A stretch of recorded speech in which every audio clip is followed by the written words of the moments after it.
The Constitution of India, Preamble. We, the people of India, having solemnly resolved to constitute India into a sovereign, socialist, secular, democratic republic and to secure to all its citizens justice, social, economic and political, liberty of thought, expression, belief, faith and worship, equality of status and of opportunity, and to promote among them all fraternity, assuring the dignity of the individual and the unity and integrity of the nation. In our Constituent Assembly, this 26th day of November 1949, do hereby adopt, enact and give to ourselves this Constitution.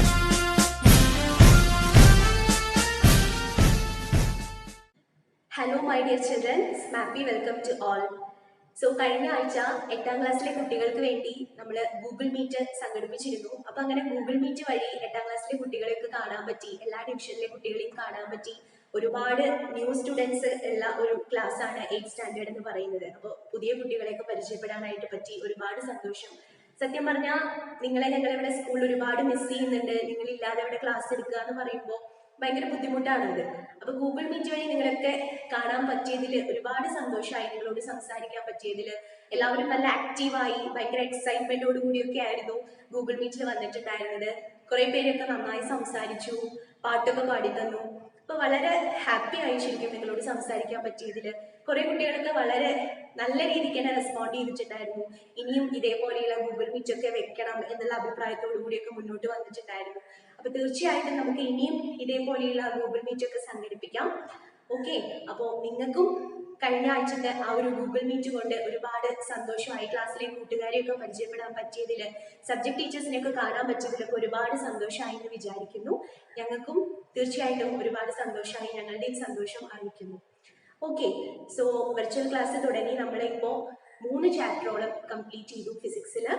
Now we are into our 4th chapter. Okay, so today we are going to begin with our 4th chapter. So now we are into our 4th chapter, a small yet simple chapter, and it is such an interesting chapter. Why? Because ഈ ചാപ്റ്ററിൽ നിങ്ങൾ പഠിക്കാൻ പോകുന്ന വസ്തു ഉപയോഗിച്ച് നിങ്ങൾ ചെറുപ്പകാലത്ത് ഒരുപാട് കളിച്ചിട്ടുണ്ട്.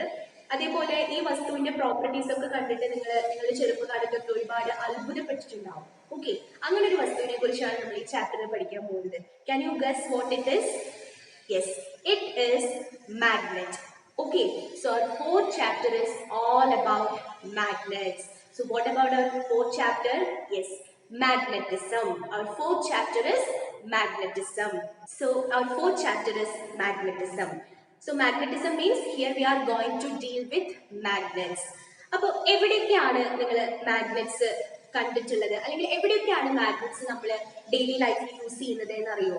യെസ്, നമ്മൾ ടോയ്സിൽ യൂസ് ചെയ്യാറുണ്ട് അല്ലെ? പിന്നെയോ യെസ്, സ്പീക്കേഴ്സിൽ യൂസ് ചെയ്യാറുണ്ട്, tape records, computers, credit cards, ഇതിലൊക്കെ നമ്മൾ മാഗ്നറ്റ്സ് യൂസ് ചെയ്യുന്നുണ്ട് അല്ലെ? ഓക്കെ, അപ്പൊ ആ മാഗ്നറ്റ്സ് ഒക്കെ യൂസ് ചെയ്തിട്ട് നിങ്ങൾ ചെറുപ്പത്തിലൊക്കെ ഒരുപാട് കളിച്ചിട്ടുണ്ടാവും അല്ലെ മാഗ്നറ്റ്സിനെ. അതേപോലെ അയൺ നെയിലിന്റെ അടുത്തേക്ക് കൊണ്ടുവന്നിട്ട് അത് അട്രാക്ട് ചെയ്യുന്നത്, അതൊക്കെ കണ്ടിട്ട് നിങ്ങൾ അത്ഭുതപ്പെട്ടിട്ടുണ്ടാവും. അതേ മാഗ്നറ്റ് നിങ്ങൾ ഒരു കുട്ടിന്റെ അടുത്ത് കൊണ്ടുപോയി കഴിഞ്ഞാൽ അട്രാക്ട് ചെയ്യും? ഇല്ല. So you might have wondered by seeing all these things, right? Okay, have you ever thought the reason behind this? No. Anyway, let's discuss all these points in this chapter. Okay, so magnets എവിടെയൊക്കെയാണ് കാണുക എന്നുള്ള കാര്യം ഇപ്പോൾ നിങ്ങൾക്ക് മനസ്സിലായിട്ടുണ്ടാവും, അല്ലെങ്കിൽ എവിടെയൊക്കെയാണ് മാഗ്നറ്റ്സിന്റെ application വരുന്നത്, എവിടെയൊക്കെയാണ് നമ്മൾ യൂസ് ചെയ്യുന്നത് എന്ന് നമുക്ക് മനസ്സിലായിട്ടുണ്ടാവും അല്ലേ? ഓക്കെ, സോ ഒരുപാട് സ്ഥലത്ത് മാഗ്നറ്റ്സ് നമ്മൾ യൂസ് ചെയ്യുന്നുണ്ട് എന്ന് മനസ്സിലായി അല്ലെ? അപ്പൊ നിങ്ങൾ വെർച്വൽ ക്ലാസ് കാണാൻ യൂസ് ചെയ്യുന്ന ഈ മൊബൈൽ ഫോണിൽ വരെ നമ്മൾ മാഗ്നറ്റ്സ് യൂസ് ചെയ്യുന്നുണ്ട്. ഓക്കെ, അപ്പൊ ആദ്യമായി മാഗ്നറ്റ്സ് കണ്ടുപിടിക്കപ്പെട്ടതിന് പിന്നിൽ ഒരു സ്റ്റോറി ഉണ്ട്. ഒരുപക്ഷെ നിങ്ങൾ ഈ സ്റ്റോറി കേട്ടിട്ടുണ്ടാവും. Anyway, I'm going to share that story with you. അതായത് ഒരുപാട് വർഷങ്ങൾ മുമ്പ് ഗ്രീസില് മാഗ്നീഷ്യ എന്ന് പറയുന്ന സ്ഥലത്ത് മാംഗനീസ് എന്ന പേരുള്ള ഒരു ഷെപ്പേർഡ് ഉണ്ടായിരുന്നു. അപ്പോ ഈ ഷെപ്പേർഡ്, ഈ ആട്ടിടയൻ എന്നും തന്റെ ആടുകളെയും കൊണ്ട് മേയ്ക്കാനായിട്ട് പോവുമായിരുന്നു. ഓക്കെ, അപ്പൊ ഒരു പാറപ്പുറത്തു കൂടിയൊക്കെയാണ് നടന്നു പോവുക. അപ്പൊ ഈ ആട്ടിടയൻ നടക്കുമ്പോൾ എപ്പോഴും ഒരു വടി കുത്തിപ്പിടിച്ചിട്ടാണ് നടന്നു പോവാറുണ്ടായിരുന്നത്. അങ്ങനെ ഒരു ദിവസം ആടുകളെ മേയ്ക്കാനായി കൊണ്ടുപോവാണ്. അങ്ങനെ പാറപ്പുറത്തു കൂടെ വടി കുത്തിപ്പിടിച്ച് ഈ ആട്ടിടയൻ നടന്നു പോവുമായിരുന്നു. അപ്പോഴാണ് പെട്ടെന്ന് ആ പാറയിൽ അങ്ങനെ വടി കുത്തിപ്പിടിച്ച് നടന്നു പോകുന്ന സമയത്ത് പെട്ടെന്ന് ആ വടി പാറയിൽ നിന്ന് എടുക്കാനായിട്ട്, ആ കുത്തിയ വടി പാറയിൽ നിന്ന് എടുക്കാനായിട്ട് ഒരുപാട് പ്രയാസം അനുഭവപ്പെട്ടു.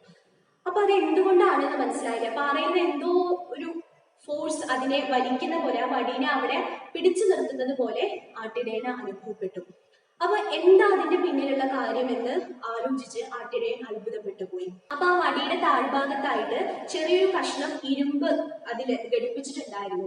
അപ്പൊ ഈ ഇരുമ്പിനെ അവിടെ ആകർഷിക്കുന്ന എന്തോ ഒരു സാധനമാണ്, ആ ഇരുമ്പിനെ അട്രാക്ട് ചെയ്യുന്ന എന്തോ ഒരു സാധനമാണ് ആ പാറയിലുള്ളത്. അതുകൊണ്ടാണ് ആ പാറയിൽ നിന്ന് വടിയെടുക്കാനായിട്ട് ബുദ്ധിമുട്ട് അനുഭവപ്പെട്ടത് എന്ന് ആട്ടിടയന് മനസ്സിലായി.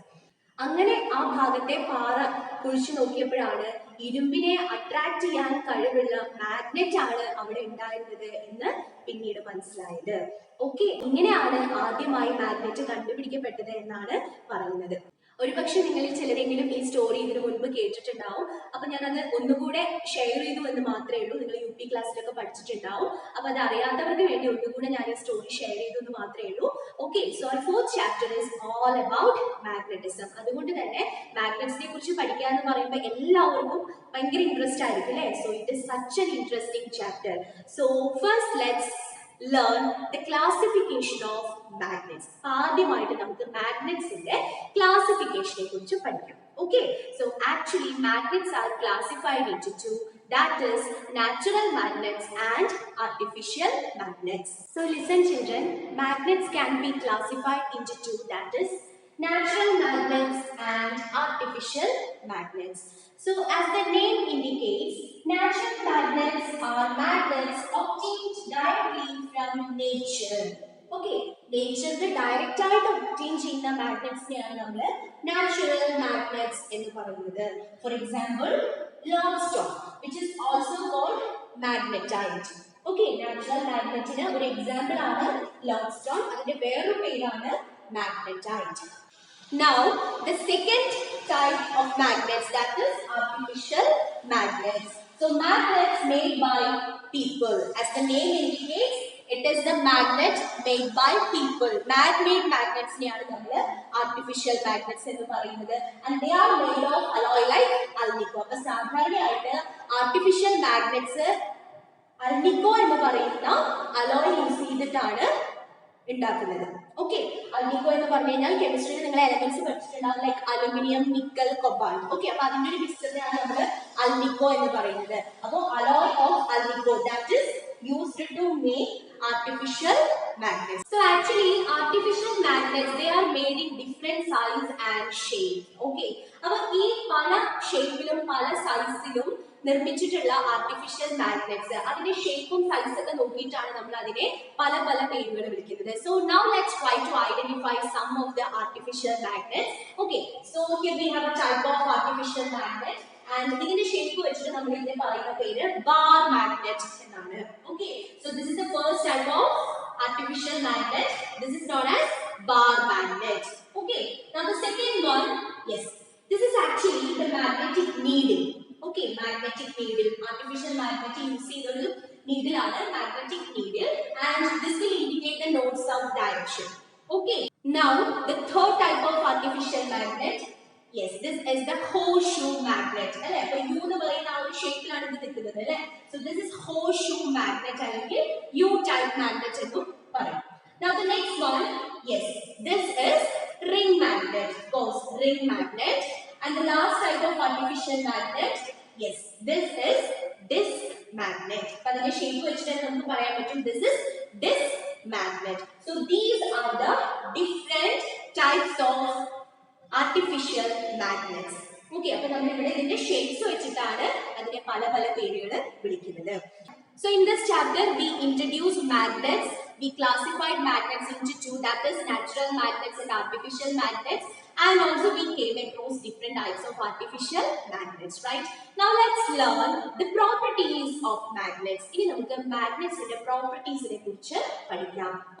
സോ നമ്മൾ ഓൾറെഡി ഡിസ്കസ് ചെയ്ത ഒരു കാര്യമാണ് ഒരു മാഗ്നറ്റിന്റെ അടുത്തേക്ക് നമ്മൾ അയൺ പോലെയുള്ള ഒരു മെറ്റീരിയലിനെ കൊണ്ടുവരുന്ന സമയത്ത്, ഫോർ എക്സാമ്പിൾ നമ്മളൊരു അയൺ നെയിലിനെ കൊണ്ടുവരുന്ന സമയത്ത് ഈ മാഗ്നറ്റ് അയൺ നെയിലിനെ അട്രാക്ട് ചെയ്യുന്നു. And why this attraction takes place, what is the reason behind this, എന്തുകൊണ്ടാണ് അവിടെ മാഗ്നറ്റ് അയൺ നെയിലിനെ അട്രാക്ട് ചെയ്യുന്നത് എന്നൊരു പക്ഷെ പണ്ട് നിങ്ങൾ ആലോചിച്ച് അത്ഭുതപ്പെട്ടിട്ടുണ്ടാവും അല്ലെ. പക്ഷെ ഇപ്പൊ നിങ്ങൾക്ക് അതിന്റെ റീസൺ അറിയാം. Because in the previous chapter we have learn that the magnetic force is responsible for this, right? Magnetic force means it is a kind of non-contact force, അല്ലേ? അവിടെ മാഗ്നറ്റ് അയണിനെ അട്രാക്ട് ചെയ്യുന്നു എന്ന് പറഞ്ഞു കഴിഞ്ഞാൽ അയണിനെ ടച്ച് ചെയ്തിട്ടല്ല ആ force അവിടെ act ചെയ്യുന്നത്, അല്ലെ? ഒരു പർട്ടിക്കുലർ ഡിസ്റ്റൻസിൽ ഇരിക്കുന്ന അയണിനെ മാഗ്നറ്റിലേക്ക് അട്രാക്ട് ചെയ്യിക്കുകയാണ്. So that is a non contact force, അല്ലെ? അപ്പൊ അത് മാഗ്നറ്റിക് ഫോഴ്സ് ആണ് അതിന് റെസ്പോൺസിബിൾ ആയിട്ടുള്ളത്. സോ അവിടെ മാഗ്നറ്റ് അയണിനെ അട്രാക്ട് ചെയ്യാൻ കാരണം എന്താണ്? യെസ്, മാഗ്നറ്റിക് ഫോഴ്സ് പോലെയുള്ള ഒരു നോൺ കോണ്ടാക്ട് ഫോഴ്സ് ആക്ട് ചെയ്യുന്നത് കൊണ്ടാണ്. അപ്പൊ already we know that force means it is A push or pull, അല്ലെ? ഒരു പുഷ് അല്ലെങ്കിൽ ഒരു പുള്ളാണ് ഒരു ഫോഴ്സ് എന്ന് പറയുന്നത്. അപ്പോൾ ഒരു പുഷ് അവിടെ കിട്ടുന്നതുകൊണ്ടാണ് അയണിൽ മാഗ്നറ്റിലേക്ക് അട്രാക്ട് ചെയ്യുന്നത്. അപ്പൊ മാഗ്നറ്റിന്റെ ഒരു പ്രോപ്പർട്ടിയാണ് അത്, അല്ലെ? അയൺ പോലെയുള്ള മെറ്റീരിയൽസിനെ അട്രാക്ട് ചെയ്യാനായിട്ട് ആർക്ക് പറ്റും? മാഗ്നറ്റ്സിന് പറ്റും. അതേസമയം നമ്മൾ മാഗ്നറ്റിനെ ഒരു വുഡിന്റെ അടുത്തേക്കോ അല്ലെങ്കിൽ ഒരു പ്ലാസ്റ്റിക് പോലെയുള്ള മെറ്റീരിയലിന്റെ അടുത്തേക്കോ അല്ലെങ്കിൽ ഇപ്പോൾ ഗോൾഡിന്റെ ഒരു റിംഗിലേക്കൊക്കെ അട്രാക്ട് ചെയ്യിപ്പിച്ചു കഴിഞ്ഞാൽ അട്രാക്ട് ചെയ്യൂ? ഇല്ല. സോ മാഗ്നറ്റ്സിന് ചില മെറ്റീരിയൽസിനെ മാത്രമേ അട്രാക്ട് ചെയ്യാനുള്ള കഴിവുള്ളൂ, അല്ലെ? അയൺ പോലെയുള്ള മെറ്റീരിയൽസിനെ അട്രാക്ട് ചെയ്യാനായിട്ട് കഴിവുള്ളൂ. പ്ലാസ്റ്റിക് പോലെയുള്ള, വുഡ് പോലെയുള്ള അല്ലെങ്കിൽ ഗോൾഡ് പോലെയുള്ള മെറ്റീരിയൽസിനെ ഒന്നും അട്രാക്ട് ചെയ്യാനായിട്ട് ആർക്ക് പറ്റില്ല? യെസ്, മാഗ്നറ്റ്സിന് പറ്റില്ല. So that is A property of magnets. So here you can see the image of a bar magnet. Okay, നമ്മൾ ഇപ്പോൾ ഇൻട്രൊഡ്യൂസ് ചെയ്ത bar magnet ആണ് നിങ്ങൾക്ക് ഇവിടെ കാണാൻ പറ്റുന്നത്. And actually a magnet consists of two poles. Okay, a north pole and a south pole. അപ്പോൾ ഇവിടെ N എന്ന് പറഞ്ഞ് ഡിനോട്ട് ചെയ്തിരിക്കുന്നത് നോർത്ത് പോൾ എന്നാണ് പറയാ. S എന്ന് പറഞ്ഞ് ഡിനോട്ട് ചെയ്തിരിക്കുന്നത് സൗത്ത് പോൾ ആണ്. ആൻഡ് നിങ്ങൾ ഇത് എക്സ്പീരിയൻസ് ചെയ്തിട്ടുണ്ടാവും. നമ്മൾ രണ്ട് മാഗ്നറ്റ്സ് എടുത്ത് അതിന്റെ ഏതെങ്കിലും പർട്ടിക്കുലർ പോൾസ് നമ്മൾ അടുത്തേക്ക് കൊണ്ടുവരും. ചിലപ്പോൾ അത് അട്രാക്ട് ചെയ്യുന്നതായിട്ട് നമുക്ക് കാണാം, അല്ലെ? ചിലപ്പോൾ ഒന്ന് ആ പോൾ ഒന്ന് തിരിച്ചു വെച്ച് കഴിഞ്ഞാൽ ചിലപ്പോൾ അത് റിപ്പൽ ചെയ്ത് പോകുന്നതായിട്ടും കാണാം, അല്ലെ? So what is the reason behind this? Yes, that is the second property. That is, we know that a magnet consists of two poles, that is a north pole and a south pole. And in the case of a magnet, like poles will repel and unlike poles will attract. That is the second property of a magnet. Like poles will repel and unlike poles will attract. So like poles എന്ന് പറഞ്ഞു കഴിഞ്ഞാൽ എന്താണ്? Yes, same poles. Okay, like എന്ന് പറഞ്ഞു കഴിഞ്ഞാൽ ഒരേപോലെയുള്ള രണ്ട് Paul's വന്നു കഴിഞ്ഞാൽ അത് റിപ്പൽ ചെയ്യും. ഫോർ എക്സാമ്പിൾ, ഒരു മാഗ്നറ്റിന്റെ സൗത്ത് പോളും അടുത്ത മാഗ്നറ്റിന്റെ സൗത്ത് പോളും അടുത്തടുത്ത് വരികയാണെങ്കിൽ ദേ വിൽ റിപ്പൽ. അതേപോലെ ഒരു മാഗ്നറ്റിന്റെ നോർത്ത് പോളും വേറൊരു മാഗ്നറ്റിന്റെ നോർത്ത് പോളും, അതേപോലെ സെയിം പോൾ ലൈക്ക് പോൾസ് വന്നു കഴിഞ്ഞാൽ എന്താ സംഭവിക്കുന്നത്? Like Paul's will ripple. So what about the second one? Unlike Paul's. Unlike Paul's will attract. Unlike Paul's എന്ന് പറഞ്ഞു കഴിഞ്ഞാൽ എന്താണ്? Yes, north and south Paul. ഒരു മാഗ്നറ്റിന്റെ നോർത്ത് പോളും വേറെ മാഗ്നറ്റിന്റെ സൗത്ത് പോളും അടുത്തടുത്ത് വന്നു കഴിഞ്ഞാൽ ദേ വിൽ അട്രാക്ട്. അല്ലെങ്കിൽ ആദ്യത്തെ മാഗ്നറ്റിന്റെ സൗത്ത് പോളും രണ്ടാമത്തതിന്റെ നോർത്ത് പോളും വന്നു കഴിഞ്ഞാലും അട്രാക്ട് ചെയ്യും. So unlike poles means opposite poles അല്ലെങ്കിൽ different poles. Different poles they will attract. Okay, so that is the second property of a magnet. Now the next property, that is the directional property. Directional property of a magnet എന്താണെന്ന് ചോദിച്ചു കഴിഞ്ഞാൽ നമ്മൾ ഒരു മാഗ്നറ്റിനെ, C for example ഇതേപോലെയുള്ള ഒരു bar മാഗ്നറ്റിനെ നമ്മൾ free ആയിട്ട് suspend ചെയ്യാണെന്ന് imagine ചെയ്യാം. ഓക്കെ, അപ്പൊ ഇങ്ങനെ നമ്മൾ ഒരു മാഗ്നറ്റിനെ ഫ്രീ ആയിട്ട് സസ്പെൻഡ് ചെയ്ത് കഴിഞ്ഞാൽ it will always align in the north south direction. എപ്പോഴും ആ മാഗ്നറ്റ് നോർത്ത് സൗത്ത് ഡയറക്ഷനിലാണ് അലൈൻ ചെയ്ത് കിടക്കുക. Also the north pole of this magnet will indicate the geometric north. Okay, നമ്മൾക്കറിയാം നോർത്ത് സൗത്ത് വടക്ക് തെക്ക് എന്ന് പറഞ്ഞ് നമ്മൾ ദിശകൾ പറയാറുണ്ട്, അല്ലെ? അപ്പൊ ഈ മാഗ്നറ്റിന്റെ നോർത്ത് എങ്ങോട്ടാണോ വരുന്നത്, ഈ മാഗ്നറ്റിന്റെ നോർത്ത് പോള് ഏത് ഡയറക്ഷനിലാണോ നിൽക്കുന്നത് അതായിരിക്കും നമ്മളുടെ ജോമെട്രിക് നോർത്ത് എന്ന് പറയുന്നത്. അതായത് വടക്ക് ദിശ എന്ന് പറയുന്നത് അതായിരിക്കും. അതേപോലെ ഈ മാഗ്നറ്റിന്റെ സൗത്ത് പോൾ എവിടേക്കാണോ നിൽക്കുന്നത് അതായിരിക്കും സൗത്ത് എന്ന് പറയുന്ന direction. So A freely suspended magnet always indicate the north south direction, or always it will align in the north south direction. Why? Because earth has a magnetic property or earth act as a magnet. അപ്പോൾ ഒരു freely suspended ആയിട്ടുള്ള magnet എന്തുകൊണ്ട് ഇങ്ങനെ north south ഡയറക്ഷനിൽ align ചെയ്യുന്നു എന്നതിന് പിന്നിലുള്ള reason എന്ന് പറയുന്നത് earth act as a magnet. എർത്തിന്റെ മാഗ്നറ്റിസം കൊണ്ടാണ് അങ്ങനെ സംഭവിക്കുന്നത് എന്നുള്ളതാണ്. That you will understand later. Now the thing is this one.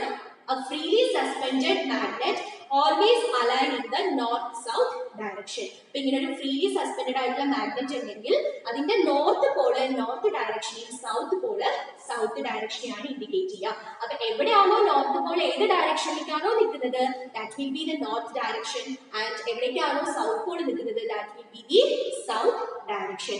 So this is the second property of magnet, and that is known as the directional property. Okay, so what about the first property? First property of the magnet, that is magnet can attract materials like iron. Iron polymer materials ne attract cheyan pattum. The second one is like poles of a magnet repel and the unlike poles will attract. Right? Like poles nu parnayal endana same poles, unlike poles nu parnayal different poles. And the third property is the directional property. Directional property means a freely suspended magnet always aligned in a north to south direction. Clear? So these are the properties of a magnet. So my dear children, that's all for today. So today just we introduced the fourth chapter. Also we classified magnets into two. We learned the classification of magnets, that is natural magnets and artificial magnets. Then we discussed the properties of a magnet. Hope you understood all these concepts. So in the coming class we can discuss the remaining portions. So that's all for today. See you in the next session. Bye.